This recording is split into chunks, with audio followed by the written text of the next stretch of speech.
All righty then, or as Matthew would say, all right, all right, all right. Welcome, Alex, to the Leaders Who Care series.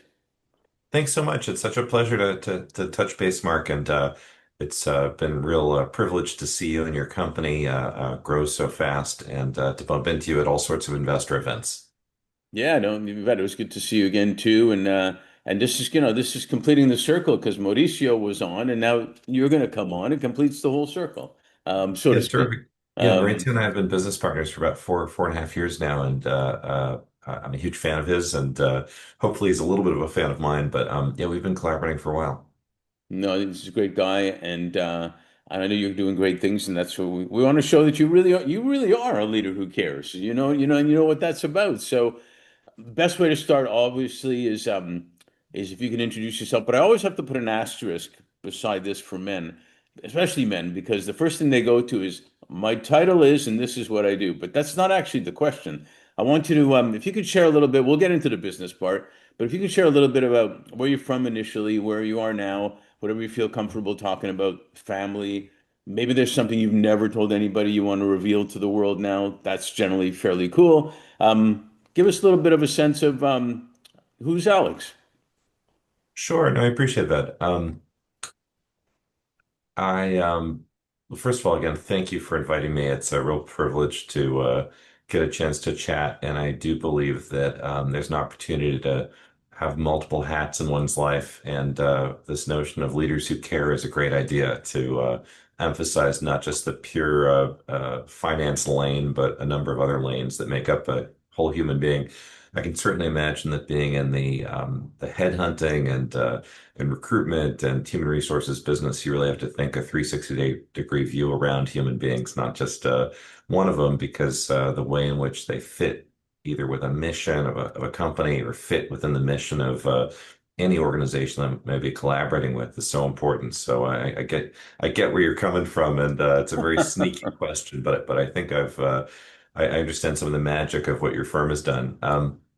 Thanks. I I'll say I'll actually go way back. I'll say when I was a child, my dad grew up as an immigrant family in Brooklyn. His parents had a dry cleaning shop, and he was the first in his family ever to go to college. It turned out that in high school he was really good at math, and right around then, the John F. Kennedy had said he was going to put a man on the moon, and my dad, I guess. Was the beneficiary of what the National Science Foundation did. It was a federal program in the United States that gave grants to public school kids to take math and science classes. There was this national effort to upskill the entire country in math and science Yeah. because how on earth else were we going to take on this big moonshot? And so Mhm. my dad ended up becoming going to MIT, becoming one of the first PhDs in the first class of PhDs in computer science, and Wow, it that's was really, amazing. yeah. And so I think when you grow up with it, you're like, oh, this is the story I was born into. But as I look back upon it years later, I'm even more marveling at that incredible specialness of having seen that experience. And instead of joining a big company or instead of becoming a professor, he and two buddies put $500 in a hat and started a company around me. So my part of my youth was seeing a startup company grow, the excitement, the ups and the downs. I learned to code in elementary school. I shouldn't admit this, but I was always surrounded by technology and innovation and interesting people. And I think what I really absorbed was an ability to speak to a lot of different types of people. I've really enjoyed that my whole life. They Well, were often mad scientists and crazy inventors coming over to our house for dinner. And so a lot of cutting my teeth personally became professionally really important. And so I ended up going into tech. I worked for four MIT startups. I'm going to Always the pause you for product. 1 second. I'm going to pause you for one Sure. second because this is super Sure. interesting and I want to get into it. But did he immigrate to New York or where did he come from? I think his parents were. I think my grandmother was born in the U.S., but her. I think my late grandfather may have been an immigrant, would have been from the former Soviet Union, Belarus. I've actually been doing some ancestral citizenship research. It's really interesting right now.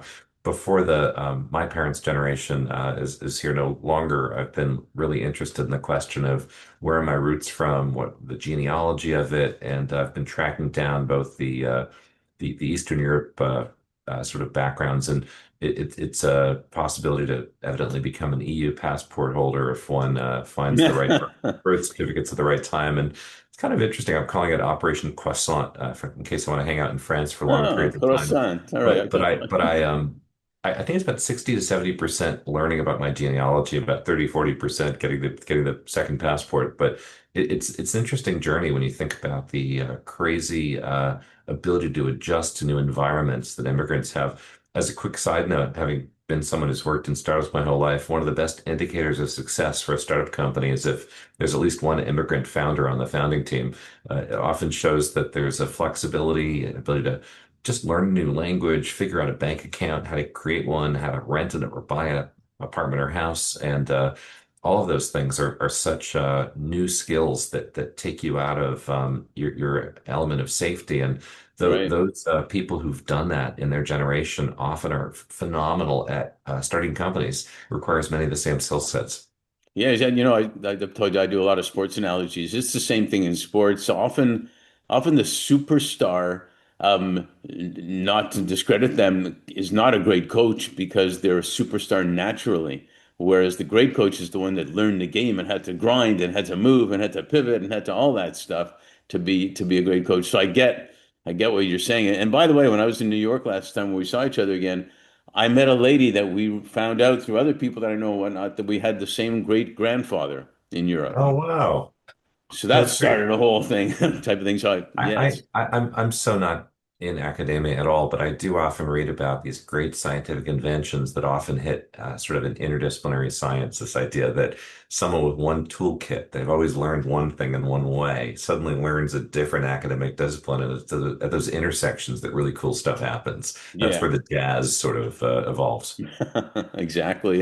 Do you have siblings, brothers, sisters? Yeah, I have three siblings. Three. So how did that? We said that everybody was at the house and you had all this technology and whatnot. Were they involved too, or how did you guys mix things? I think we're all different people. We're close, but each of us have different paths. My sister's more was an artist and then started writing children's books. Hmm. My two brothers have had different corporate paths as well. One loves real estate investing, but I always felt very close. Maybe it's the oldest child syndrome, but I always felt very close to my dad, I guess. Yeah, I know. I get that. And did I was just going to ask you a question. What about your family? I'm currently single. I had a long-term girlfriend in Boston and independent agent right now. Just recently started seeing a new lady and to be determined where that future leads. This is on recording. You realize that, right? Yeah. Well, I'm with you I'm divorced, so I'm with you on that part. So we'll go double dating sometime or something. Who knows? We're cutting this section on the editing. Yeah.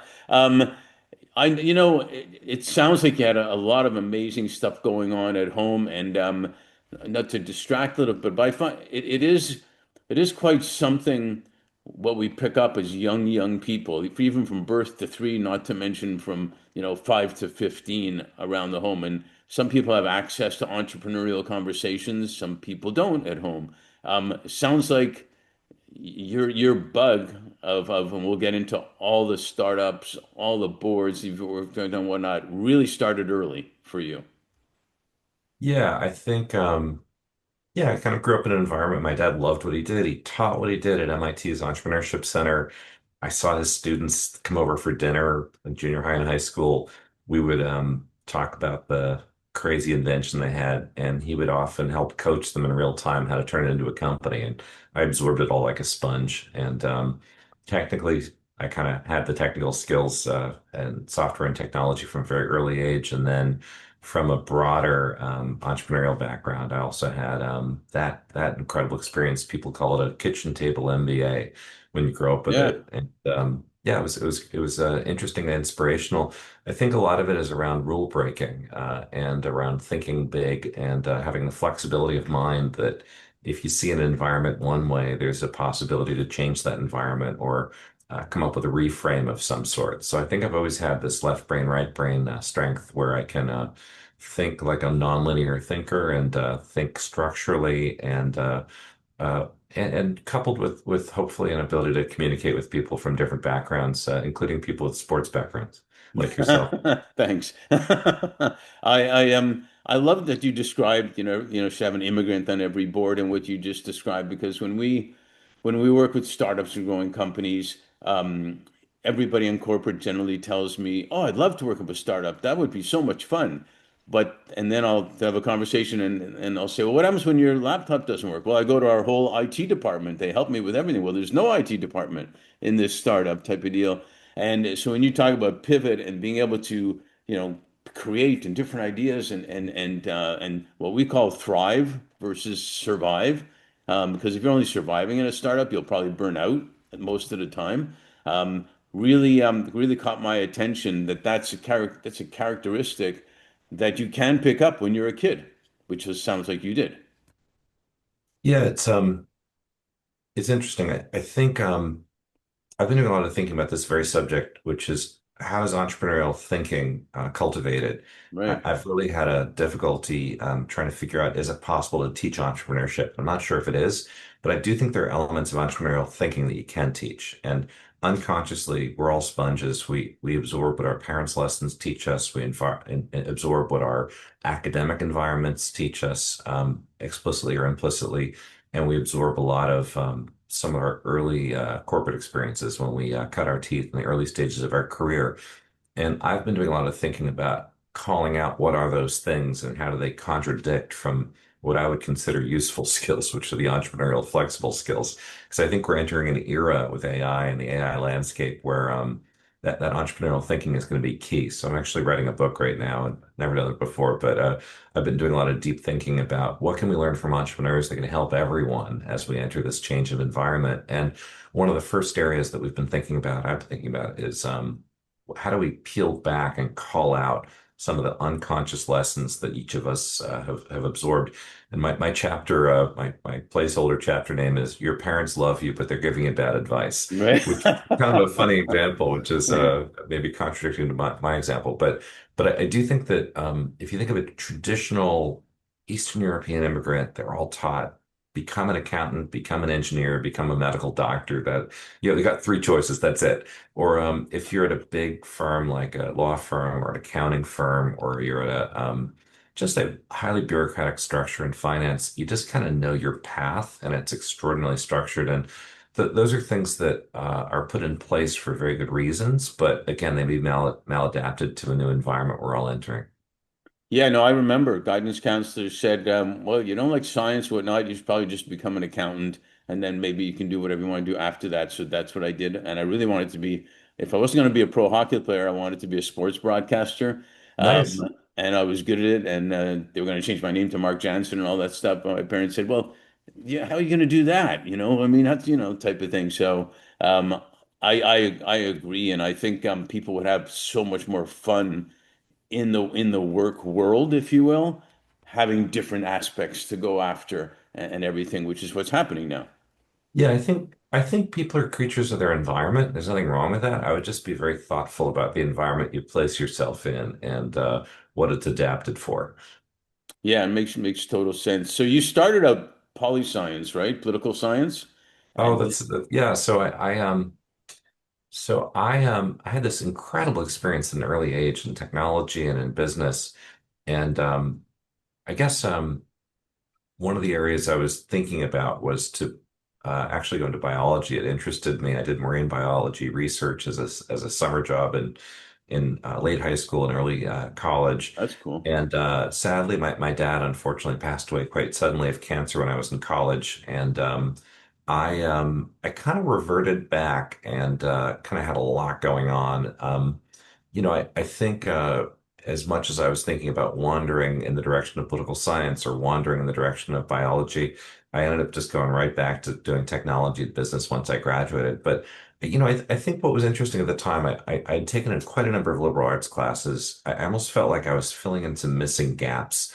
I had such deep technical knowledge. I didn't feel like I needed a particular degree in computer science or a degree in that stuff. Hmm. And in fact, I consider myself so fortunate that I did go into liberal arts. I did get a degree in political science. A lot of it for me was learning how to communicate the many different dialects that people have while arguing the same message to a lot of different audiences. Some of it was understanding organizational structures and hierarchy. Some of it was understanding governance. And I actually think it's so relevant right now. If you think about all the big tech companies, a lot of those people lack the basic knowledge of philosophy, religious studies, political science, history. And I would say some of the biggest problems in the world right now are a lack of an understanding of ethics, a lack of understanding of how to organize things in a manner that helps the whole, as opposed to sort of individually while casting off externalities that are negative upon the world. And so I actually think that I was telling someone a few weeks ago that I think every big company is probably going to eventually have a chief philosophy officer or a chief ethics officer at some point assigned to them, whether they want to or not. And I think things are changing a bit. So I wouldn't necessarily see liberal arts or political science or the social studies that we're all taught to think of as more soft skills as sort of a separate lane. I think it's very integrated to me. And I felt it was even more powerful now that I've learned how to apply it to many of the technology industries I've inhabited. And ironically, I've ended up in a biomedical engineering plus AI company or a VC firm. And so this knowledge all sort of strings together. And I'm very much about integration and interdisciplinary research. Yeah, it's fascinating because we use the term rate fit culture ad when we're bringing people in. Rate fit, unfortunately, sometimes ends up being you're exactly like everybody in there, which doesn't work. It's like having five goalies on the ice or on the field. You're not going to win the game, basically. And culture ad relates a lot to what you're saying. Is you're bringing different perspectives, different views, et cetera, et cetera. And I just think part of the problem is to your point, we go one extreme, then we go the other extreme, rather than having all this knowledge is actually very beneficial. I compare a lot to when a coach is talking to a player, or a boss is talking to an employee, or even a parent's talking to a kid. How you can get a great ROI from any of those if the parent, boss, or coach talks straightforward and develops trust with that player, then and tells him when he did wrong and what he did wrong, what he did right, and puts him back on the field or on the ice or whatever, you get a great ROI from that person of loyalty and trust and everything else that goes with it and wanting to learn more. And so it kind of relates to what you're talking about, I mean, the human aspect and how we can win the champion. I interviewed real quick. I interviewed an executive in a pro league a number of years ago, and he said, every year we're looking to win the championship, but we're not naive. We're not going to win it every year. Our mandate is to have winning seasons. How do we have winning seasons every year? Everybody's involved, from the secretary in the office to the person that fixes the field. It's kind of like the story of Nassau with the janitor. He was involved in everything, and but you got to have the skill sets I think you're talking about to make that happen, to make people motivated. Yeah, no, I from a very early age, I was like the kid. I was like the 24-year-old kid who everyone around me was in their late 30s, had gone to Harvard Business School. It was a multi-billion dollar company. And, I had to figure out how to speak like a MIT nerd using a whiteboard to the team of like 50 skeptical engineers. Then I had to sound like a football coach when I was talking to the sales guys. Then I had to kind of work with the marketing people and massage their egos and help pull together the literature the right way. And so product management to me was this really interesting place. It's a very political role, but you're kind of the voice of the customer. And the customer, I always say the product is the protagonist. And in some ways, if you think about the winning the Stanley Cup championship as the protagonist, the question is what are the things that need to happen in order for that goal to be achieved? And so I felt I was the representative of that goal. And so every time I would talk to these people, first I'd try to think, what's the unlock? How do I talk to the person in a way they understand in their native tongue?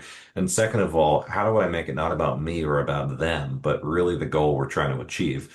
And so I think great coaches are able to do that much better than I am. Sometimes you really have to drum emotion up as well. If you're going in for a sprint and you're in the second line going in on the ice. Right. Um, but for me, a lot of the roles I've been in, I've had to take, a lot of people who think on an individual, I'm just trying to get this done.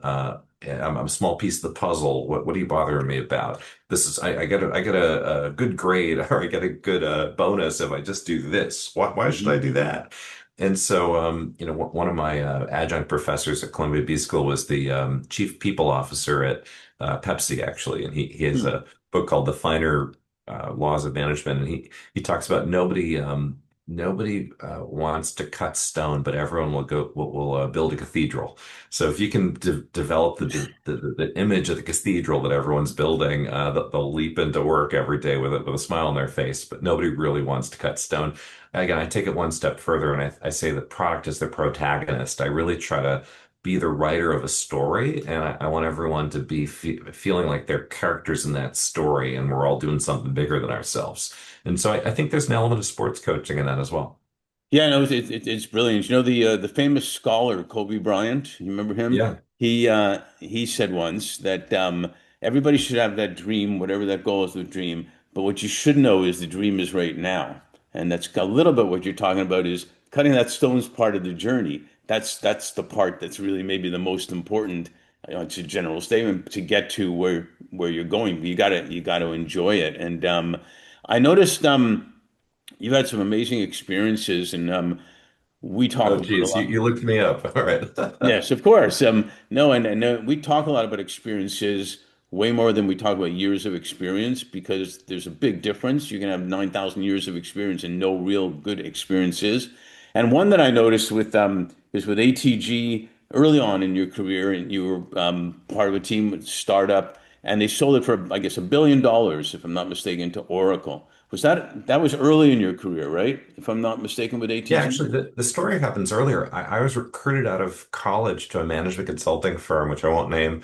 And I was so excited at the time. I was, I don't know, by December, January of my senior year of college, I knew what I was going to do. I was going to be in this class of people who'd been hired all at once, ingested by this big name brand company. And we were going to do management consulting, would be trained and be really marketable. And when I arrived, everything they promised me was totally wrong. I probably didn't have the political skills at the time at age 22 to really column on it, but I've been told I was going to be in Washington, D.C. Sure enough, they decided in the middle of my acceptance letter and my start date to move to Northern Virginia, about 45 minutes into the suburbs in the rural area outside of D.C. I'd been told I was going to work on advanced technologies. I'd spent the previous summer doing coding for Oracle in Silicon Valley, and sure enough, they put me on some backwater, miserable project for a government agency with terrible old technologies that I knew was useless. I mean, maybe they could pull the wool over the eyes of the other people, but I knew better.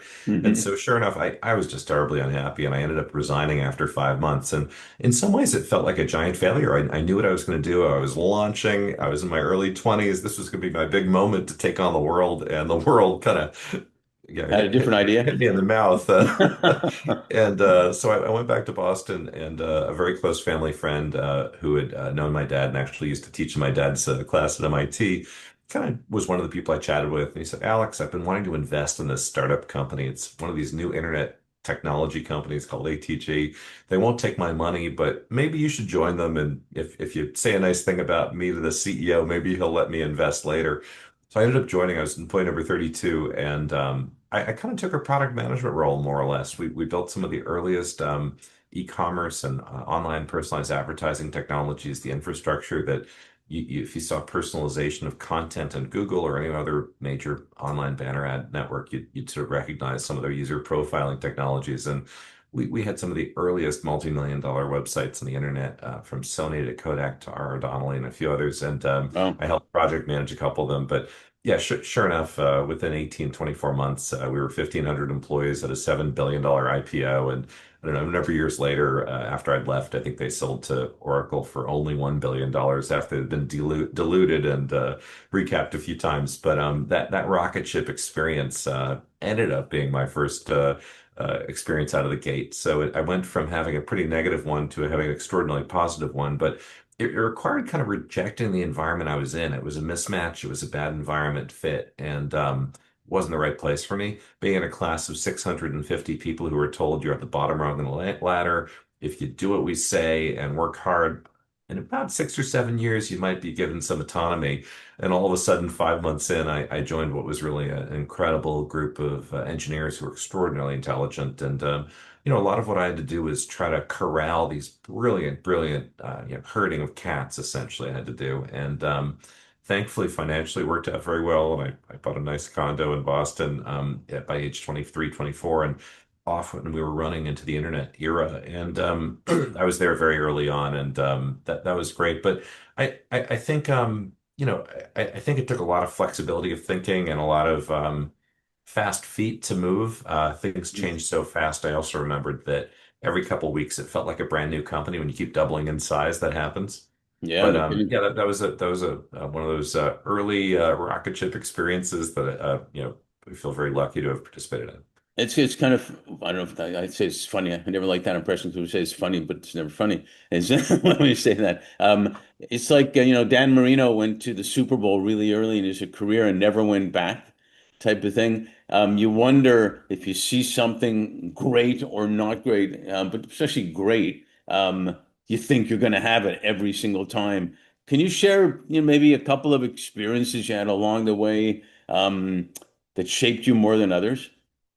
Yeah, I mean, it's interesting you say that. I think in the startup space, the best of the best VCs succeed 1 out of every 10 times. The model, if people don't know, is you make 10 investments, or in the case of being an entrepreneur, you join 10 companies, and about 6 or 7 of them don't do so well. One or two of them return 2 or 4x, which is probably at or below what the S&P 500 does, and then one of them does the 20x, or in my case, it was 200x, thankfully. Yeah. And so I was very lucky in my 20s. I worked for 4 different MIT startups, and 3 of them did quite well. One of them kind of collapsed, and so 3 out of 4. So I always tell startups that I'm thinking of working with or investing in, statistically speaking, the next 27 of you are screwed. So I'm sorry in advance.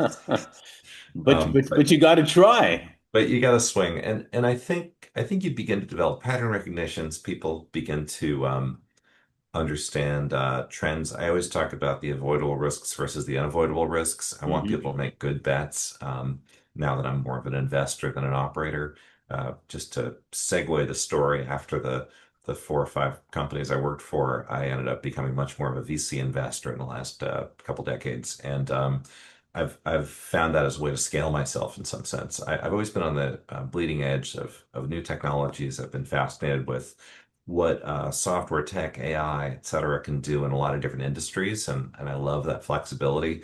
I mean, I've viewed myself a little bit like a detective. One day I'm learning about I think I went to the Corporate Purchasing of America department, uh, uh, some sort of organization for all the corporate purchasers of the Fortune 500 in Memphis, Tennessee, one day, just doing research. I was literally like a sponge trying to learn what they do because we were building a purchasing system and strategic sourcing.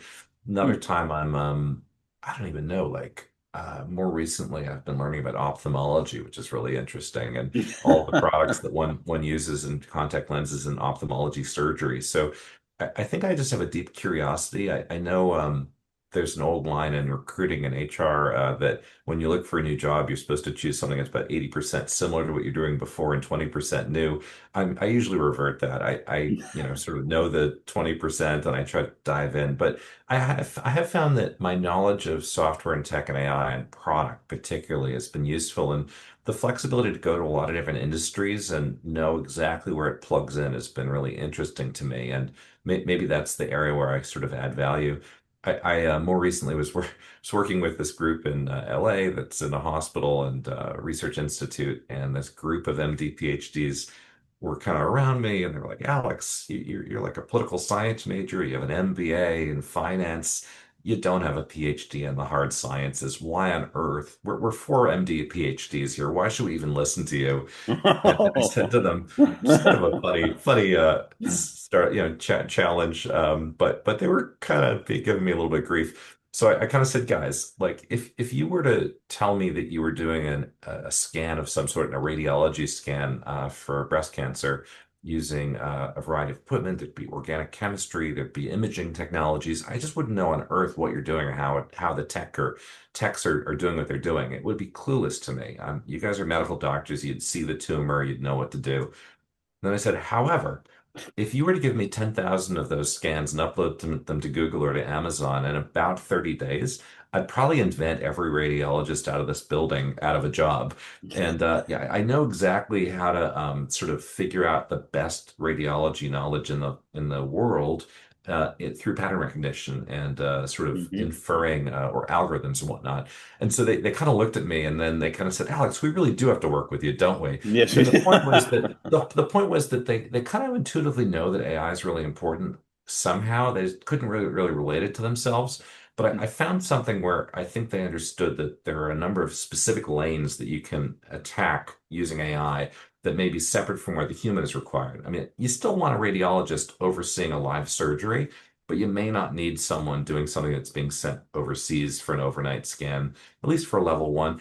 And yeah, scan, and I think there's some interesting examples of if you could democratize the radiology scan by providing women, for instance, with a plug into their iPhone to do a quick test more frequently than once a year if they're high risk genetically. Yeah. Then you go secondly to a computer, and then third you go to a human to oversee it. Changes the nature of the work a bit, but I think I'm buddies with them now. They no grief whatsoever, but I found myself sort of finding ways in which I could connect with them using language they understood. Yeah, no, and I think that kind of ties to what you were saying before about what the people skills, which is generalization of a term, I guess, is that um, AI can speed up stuff that maybe we can flag later or use later or whatever. And You have to um, stratify it. There's certain areas where it works and where it won't work as fast. It just worked amazingly with there was just a surgery they just separated twins that were their brains were stuck together and they Oh, separated wow. them and AI was helping them with so many things to do it, but they still needed to do it. The humans needed to do it, and Yeah. it probably couldn't have happened, certainly not as successful as it happened without AI and just simulating the million things that could have happened like during the surgery, I guess. And that's a big thing, separating two people with their brains attacked. Yeah. I was just So thinking to myself, my conversation with the four MD PhDs would have been different if it was a new hockey player in Canada and there were four existing hockey players in Canada. They would have settled things a little differently on the ice. yes, exactly. Especially since the Florida Panthers, one of my teams just picked up Brady Tkachuk for five Oh, draft wow. picks and whatnot. But it was an American leaving a Canadian team to come down to the U.S. and um, going by way back when Wayne Gretzky was traded from Edmonton to the Kings, the Canadian Parliament was actually talking about trying to put a law in to not allow the trade to happen. Um, That's that's funny. that's But how they're emotional expensive. it got. But There is some literature about, should you raise kids to play lots of different sports and then focus later, or should you start from birth in one sport? There's some very interesting examples of athletes who've there excelled at are the top levels of individual sports. I think Federer ended up playing a lot of different sports and then settled on tennis later, whereas I think Nadal was basically from birth. First of all, he was a righty and he was taught to be a lefty. But second of all, that just was what he did, and it's incredible when you see sort of the athlete journey, and maybe having those other skills are better for the resiliency of your body, and then maybe it also provides you some skills around teamwork and flexibility in a variety of different sports contexts. 100%. We were always taught, I played a lot of hockey, but in the summer you played soccer and you did Oh, other nice. stuff for the muscles for sure. Your brain's getting a rest on one thing versus thinking of new directions to do it on whatever else they're playing. Rosie Greer used to crochet. I don't know if you remember Rosie Greer or know that name. He was a big football player. Nobody dared question him about his manhood doing crochet because he was a big dude. But these things actually, hand-eye coordination, not hand-eye, yeah, eye-to-hand coordination. And I don't think you know right away if someone's going to be a star in this particular sport. If they're that good, it'll come up really fast. But the other thing, parents, and I think this applies to even everything. parents have to be cautious about the difference between encouraging and pushing, because if you push too fast, they could get burnt out and not. Maybe they have a gift and they don't take advantage of it because they were burnt out too early as well. Things like that, can happen. So You know, the Agassi wrote a book about a very difficult father who pushed him until he, and you hear stories of people who kind of do something so intensely that it sucks the joy out of it, and they have to come back to it later on their own terms, and then they excel. But 100%. it's interesting in the era of specialization, generalization. So I guess my thesis is that generalization is great because the integration between different disciplines is where the magic happens. But Yes. my friends who are athletes and were athletes have incredible stories. Some of them did have that diversity of background of sports before they specialized, though. Yeah, you got to have it because otherwise you get burnt out. And I think it even happens in a startup, like you were saying, just do the accounting or something. The whole fun of the startup is getting involved in as many things as you want to. Yeah, if you're a little too creative with the accounting, I've seen that one too. One of my companies had a very high EAPQ, which was executives arrested per quarter, and you didn't want to be too near that one. That's a good one. Um, um, Tell us a little bit about there was one company I noticed you worked with, Take the Interview. I knew about them because halfway through my career, I loved video anyways, and I was doing video interviews, and but it wasn't a video about your resume. It was a video conversation about who you are and whatnot. And I actually tried to get it to LinkedIn early on, and they weren't ready for it to put video. They still don't have video resumes on there, but that sounds like that you've combined so lovely board positions on something like Take the Interview to something totally technology to something totally about you had different things that you've done board work for. Sure, And the sure. reason I So say that is you're talking about doing different things. So yeah, that so must have really helped. if I were to describe three major chapters, let's take it from the top down. So I would like physical analogies; they're usually helpful. So Oh, first is I basically has acted as an operator, typically in product, over the course of about 12, 13 years, working for four MIT startups in a row. We talked right. about a few of them, and we were selling enterprise software and infrastructure software and technology to businesses. So deep tech software B2B. The second chapter was a little more into seed investing without too much of a sector thesis. And a lot of that has been done through New York Angels. Some of it was through sourcing of my own contacts. And a lot of it was really using technology and particularly B2B software in a lot of different industries. And so to me, when I was describing going to the purchasing association or whether Yeah. it's learning about HR recruiting and this, and then I'll get back to your question, that to me was really fascinating because again, I was bringing something to the table, a knowledge of how product is built in software and how then, as I learned from people who are experts in these industries, it could be applied there.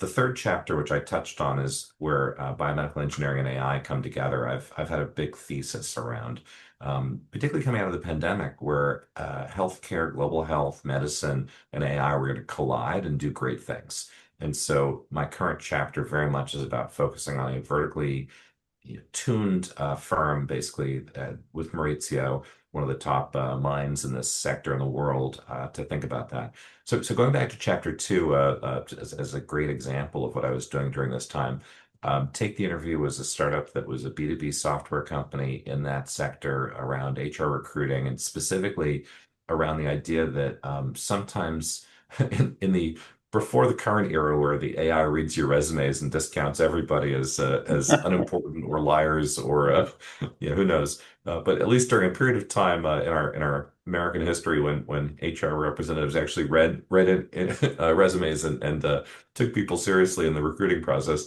Um, Basically, the idea was that once you pre-screened people and decided to bring them in, there were two problems. One was how could you make sure that all the people were asked the kind of similar questions so that you could audit that nobody was getting favoritism over anyone else. So, I think there have been some examples in our history when certain races, gender, whatever, Sure. has been often treated in the same manner. And so I think Danielle, this brilliant CEO who led the place dropped out of HBS briefly and then returned to finish her degree, but really spearheaded this interesting company. And essentially, she offered a number of questions that you could organize to the candidates and then ask them to record either a live or a Hmm. get multiple chances to re-record videos to send them back to the hiring manager, and they from there could get a deeper knowledge of who the person is. And so I think what was interesting was the standardization of the human capital management process, the idea that you could get a little more of a flavor rather than what's on a resume, which is sort of a dated way to look at things. And I think it would end with human interviews, but it was a way to sort of narrow things, but in a fairer manner.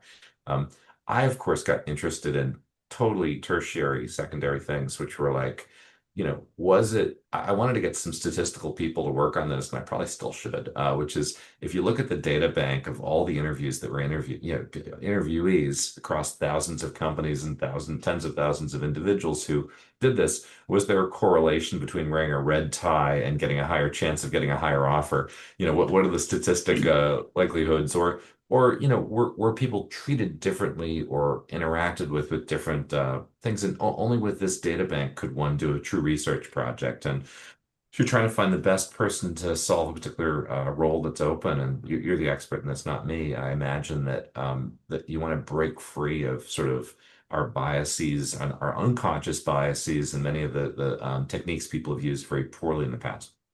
Yeah, in fact, I can give you a quick example. It was for a major hospital when we first started using the videos. There was one scenario for a senior financial position, and the three finalists were one stuttered, one was overweight, and one had like a Georgian accent. And but when they heard them on the video talking about themselves, not reiterating their resume, because that's a waste of time. They already got the resume, but who they were, when they got to the interview, they didn't waste 20 minutes trying to get by the stuttering or the overweight or the accent. They were there already. They could have a real interview conversation and get to know the person. That was one big benefit we found. They could have easily, people say, well, they're going to discriminate on the video. Like you said, they discriminate on the resume when they see person's name or where they went to school. They do that all the time. So that was one part that I loved the most, where they had great discussions when the human interview happened because they knew what was there. And versus this big guy walks in and that's all they can think about for half an hour And without also, getting like, to know I you. feel like, yeah, you kind of, it's better, more efficient with the time as well. You get past the tell me about yourself and you move on to some specific questions, maybe as well. Yeah, that part's great. Couple more things, because one thing we say in LA is keep them wanting more so we can do a sequel. So we could probably go on and on. But where does the name AdAstral come from? Oh, sure. Um, So AdAstral is a VC firm that my friend Maurizio and I built. We co-founded it, and the idea is to think about intersections where biomedical engineering and AI and synthetic biology and AI come together, which hopefully are going to have a huge impact on saving lives through new therapies, new drug delivery, new types of tests, new types of drug trials using organoids, organs on a chip, 3D printing of organs, and a variety of new areas of science that are going to be unlocked thanks to this AI revolution. So we like to think of this as the applied AI sector, which is going to follow the crazy data warehouse stage that we're in right now. AdAstral is a couple things. One, it's means to the moon or to the stars, I guess. You So sound instead like of a Jack. Is that Jackie Gleason or what? no, I think there's a bad Brad Pitt movie called Ad Astra, but Ad Astral is Oh, to right. the stars. But there's also a funny story that my business partner Maurizio in one of his past lives helped lead innovation for British Telecom, Right. and there's in Southern England where there was that. Do you remember there was that movie about the Nazi code breaker Yeah. machine?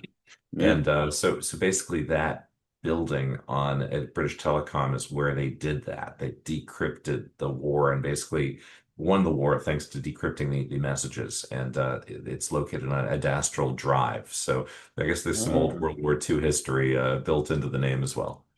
that's amazing. We'll have to figure out how. Oh, yeah, we can work together with Tower Capital and all the and all these inventions and technologies and amazing stuff Yeah, happening. yeah. Because that's part of what Tower is doing is identifying innovations and technologies that are going to make a multi-generational impact health-wise, physical and mental. Um, I guess the last question that this, well, I'm going to ask one more. So, what type of companies, what type of technologies, innovations do you specifically look for? Sure. So I'll answer a different way than you think. So I like that. typically, VC firms today are often giant rock sorting machines. They'll look at 1,000 rocks, they see a lot of different companies and decide which one to invest in. Sometimes they'll say, look, this one was invested in by this company or that firm or this whatnot. What we are employing what is called a venture studio strategy, which is to say it's all thesis driven and we're the ones who invent the company from scratch. So we're actually founders of each of the companies that we form. We're at a pace of about two per year. We typically license a variety of science and patent and technologies from a variety of universities and labs around the world. Maurizio, thanks to his past roles at Gates and elsewhere, has access to some top scientists. And so we'll often start with either an invention or a thesis or a combination of the two.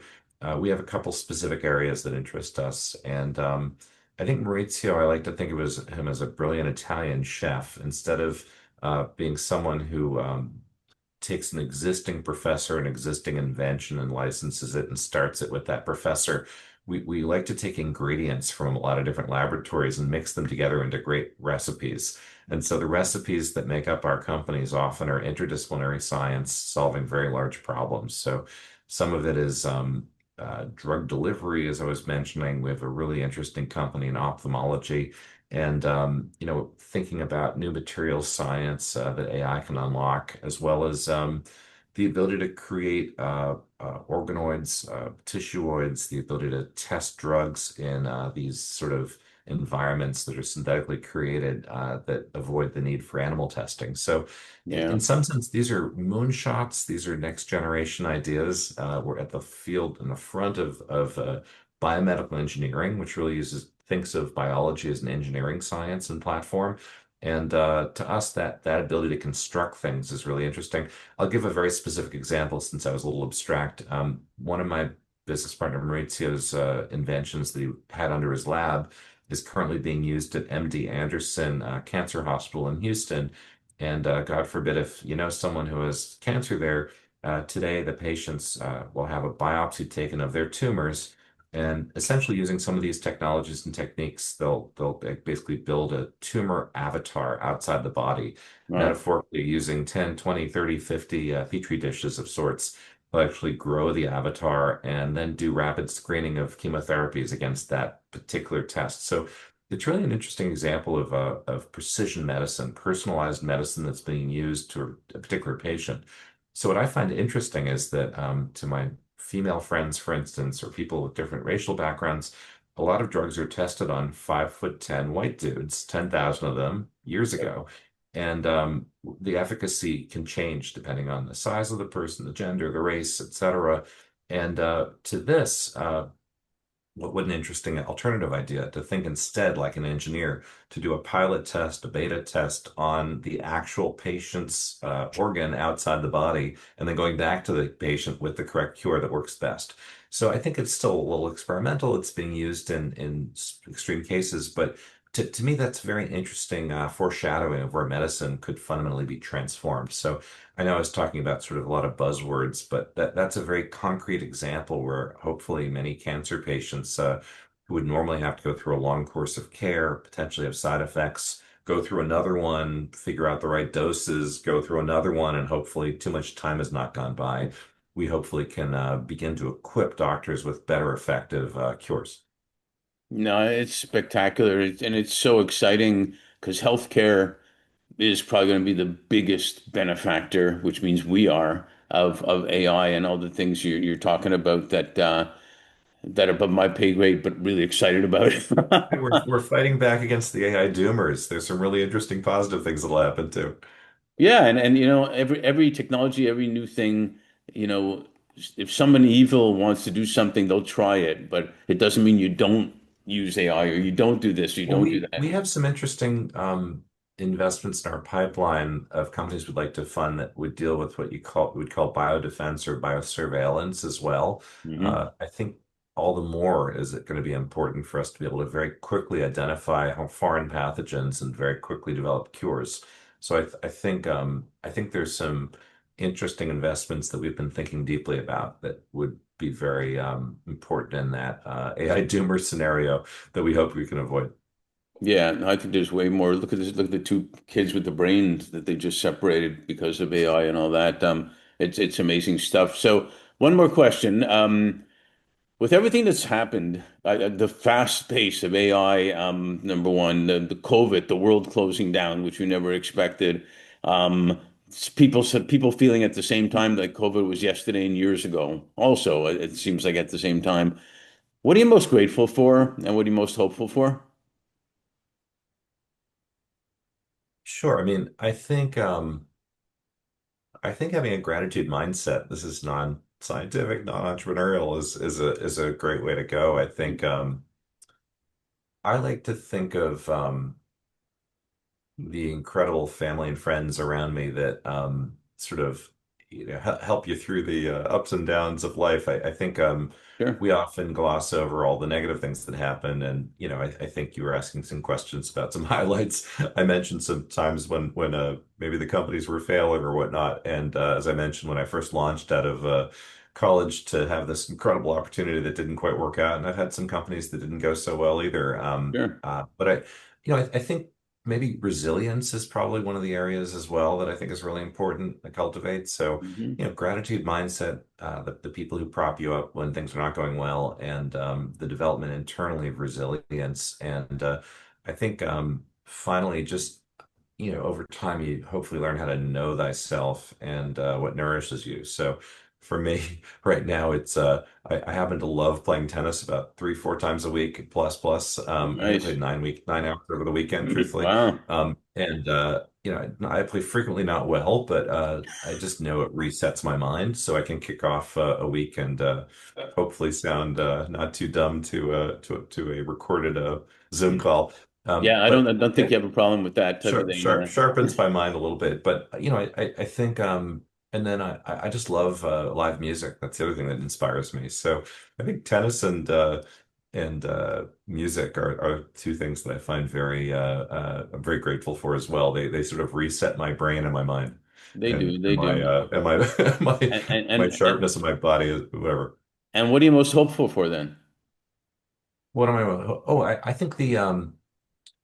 think that the ability to automate a variety of things and magnify our outbound productivity as a result of the incoming AI revolution is fantastic and scary and interesting. But I'm really excited about this next chapter. I mean, I think I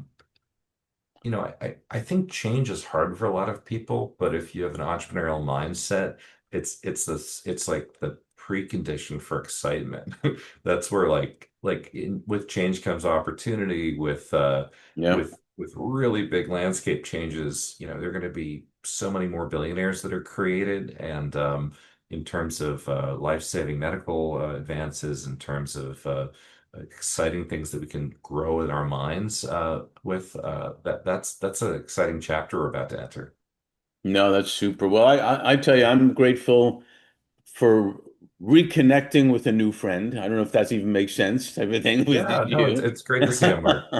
And I'm grateful for grateful and hopeful for the same reason that you really are a leader who cares and you show that you can make money and do good at the same time. In fact, you have to be able to do good at the same time, and it does work. And so the world's going to be an exciting place for a while, and who knows? Might be on Mars in a few years if it's up to Elon.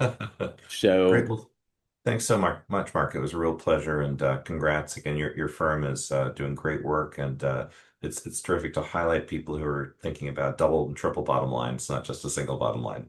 exactly. No, my privilege. Thanks a lot.